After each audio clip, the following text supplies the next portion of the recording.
guardianship is something to consider seriously and not to go into lightly. And the situation about requiring a guardianship can be very varied. What I generally do when I talk to clients is break it down into two areas. One is guardianship over finances, and one is guardianship over a person. The first step, though, is to consider, before a guardianship, are there other less restrictive alternatives available? For example, does that individual have the mental ability to execute, meaning they understand the consequences of signing a financial or healthcare power of attorney? Or if the person is in a hospital setting, would New Hampshire surrogacy law, appointing another person to make a decision for you, would those options alleviate the need for going to guardianship? A guardianship is obtained through the court system, and paperwork is filed now in New Hampshire electronically.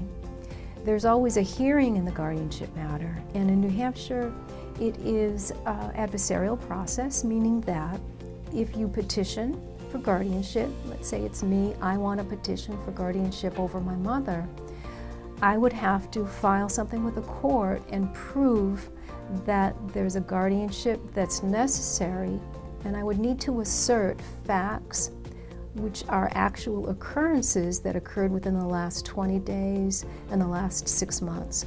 I couldn't go into court and say my mom has dementia, she needs a guardian. What I'd have to do is say, well, my mother took her pills incorrectly and suffered consequences. She's not paying her bills and her lights have been shut off. I would have to go in with specific proof of what happened within a certain period of time to document the need for a guardianship.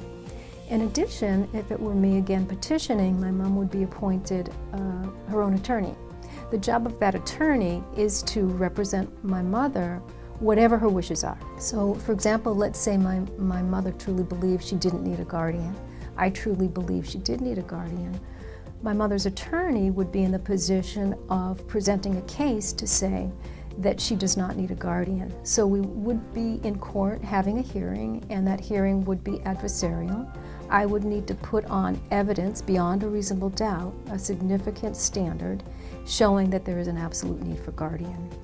Before court, in my petition for guardianship, what I would file electronically, I would have to assert, gee, do I want this guardianship just over my mom's person, meaning her personal health care, or also over her finances? If her only source of income and finances, let's say, was Social Security, then I could become a Social Security representative payee.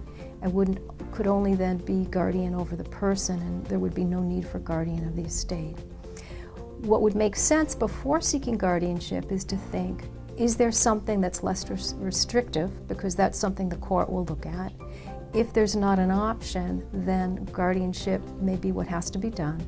And then as you go forward, you're looking at filing through New Hampshire court system electronically. There's some helpful information on the New Hampshire court webpage about how to do it.